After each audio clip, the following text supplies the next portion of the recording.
You might remember last summer, viewer Scott, who goes by the YouTube name Diesel Prof, he donated a couple of 22 rifles to the 4-H club in a nearby county that I happen to operate, and he donated a ton of ammunition. One of the boxes of ammunition was this law enforcement buckshot. Is that a thing? I'll leave it to you to be the judge. Do you really think that law enforcement buy a box of stuff that says law enforcement buckshot on it?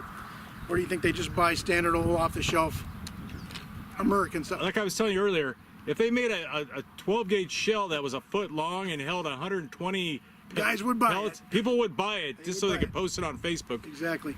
So just because we have 12 pellets here, is that better? You might be familiar with the concept that double-aught buck, as it flies downrange, spreads, right? So having 12 pellets spreading out, is that a good thing? We have to be accountable for every one of those pellets and where they go and what they damage. So do we want 12 of them flying downrange in a goofy pattern, or do we want tried and true 9 pellet that might have a little bit better shot cup and hold together better? I don't know. You be the judge. Yep. Okay, how far away are we? We are 10 yards. 10 yards, okay. 10-inch circle. So it's all metric. Oh, yeah. I'm ready. Here we go. Center of the circle. Oof. That one had a little bit of punch to it. Center of the circle. Oof. At 10 yards, 12 pellets traveling 1,290 feet per second, we had approximately a 5.5-inch spread. It can be argued that having more pellets but at a lower velocity will give you about the same amount of damage and possibly reduce the chance of over-penetration.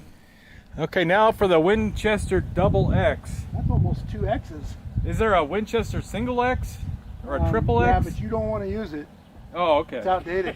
I'm ready. Whoa! Oh! That's wide AF. Okay, I'm ready. We now have just 9 pellets, but traveling a little bit faster, 1,450 feet per second as opposed to 1,290. This round has less recoil but higher velocity, and recoil may be a consideration depending on the shooter. We had a really nice pattern, almost a hexagon shape. The other holes were caused by fragments of the wad. Okay, 10-inch circle. 1, 2, 3, 4, 5, 6, 7, 8, 9 pellets. All 9 pellets inside the 10-inch circle. We just measured.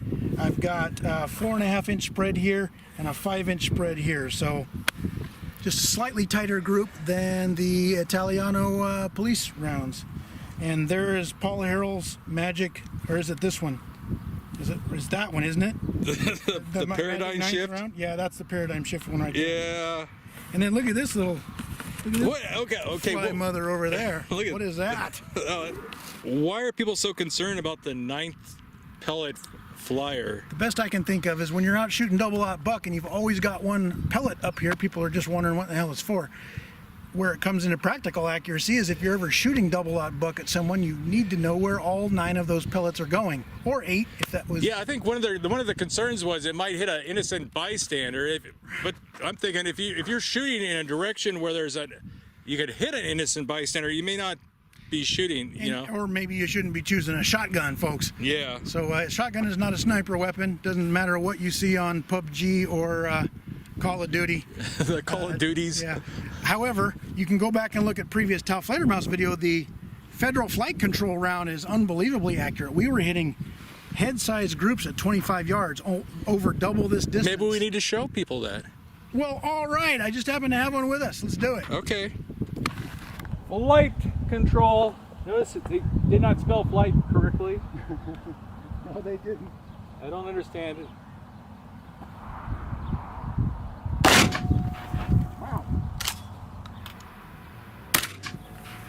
The Flitecontrol is a really interesting technology, a technology that actually works and isn't a gimmick. The 9 pellets stay inside that proprietary rigid wad up to about 9 yards and then they're released. At 10 yards we had maybe just a little more than a 1-inch pattern. With so much energy concentrated in a small area, there is chance of over-penetration, and I can also see the argument where you may as well use a slug at this range. Our previous groups were what, 5.5 inches, 4.5, 5.5 inches. This thing is exactly 2.25 inches across. It's mostly the wad. Yeah, exactly the same distance, 9 pellets. almost all in the same hole. You can see very clearly here, if you look right in the center, that's where that 9th flyer pellet went. The Paul Harrell pellet. He went right here. Why are you guys bashing on Paul Harrell? Shut up. We like Paul Harrell. We like Paul Harrell. We mentioned other channels that we like watching, and Yes. we just goof on them a little bit. And at the same time, we clown on them. That's part of being a friend. It's called respect. Yeah. Part of being a friend. I'm sure we'll get a Christmas card from Paul Harrell. Yeah. Anyway, I've never talked to him, actually. he's way more intelligent than He has. I think he's watched one of my videos. Okay, good. I don't know which one, but So if I was to use double-aught buck and I wanted a tight pattern, which I do, this is the one I'd pick. That Federal Flitecontrol does have a much, well, it has an increased recoil to it, but if you can handle that, it sure makes for a tight group. so okay. Now, which had the worst recoil? You know, The Flitecontrol by far. oh, okay. Even though there was only 9 pellets, it had more recoil than the 12 pellets. Yes, the 12 pellet round was pretty stout. The black Winchester double X, that's 2 X's, folks. The Winchester double X had the least amount of recoil. Next up the line was the spicy meatball from Italy, and then of course Federal Flitecontrol, which is kind of known for being a pretty good kick. That had a decent kick. I need to explain why the Flitecontrol, having less velocity, has more recoil. Now the weight of the payloads are exactly the same, but the Flitecontrol uses that rigid wad. The Double X, on the other hand, uses what's called a cushioned wad. And I should mention that the law enforcement uses that same exact Italian wad called an FS-12.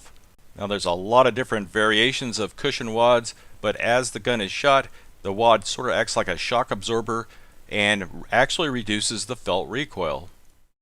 How far away? 20 yards now? 20 yards. Ready.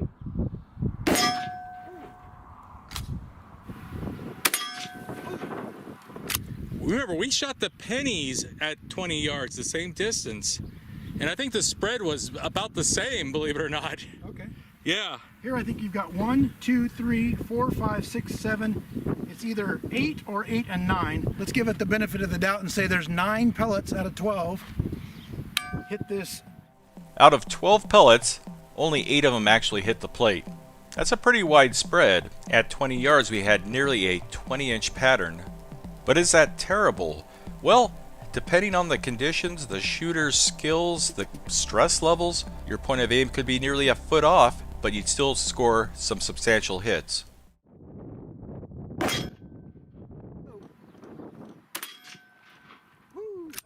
Winchester double X, all 9 pellets. Hit 1, 2, 3, 4, 5, 6, 7, 8, and 9. Pretty impressive that at 20 yards all 9 pellets hit.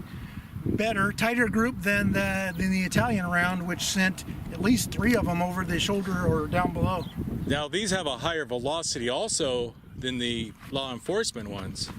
We had about the same number of hits at a higher velocity than the 12 pellet at a lower velocity. So which would do more damage? Right, and a slightly less recoil. So. Right, yeah. And again, you want to be accountable for all of your pellets, so I'm going to choose at this point the 9 pellet round because at least I know they're going to hit here on a center mass plate. With a tighter pattern, the shooter has to be a little more skilled. This gave us a 12-inch pattern, but this still allows about 6 inches of human error, and we have to be honest and accept that we're not perfect. Flitecontrol, 20 yards, 9 pellets, but with all of that magic sand in it. And the magic Flitecontrol wad, which is yeah. where the magic happens. That is where the magic happens. Okay, I'm ready. Wow! Yeah. Wow! Federal Flitecontrol, 1, 2, 3 rounds, 3 pellets over here on the left.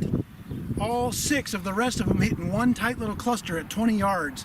That's crazy, folks. And then you can see where the wad smacked into the plate right there below it all. Yeah.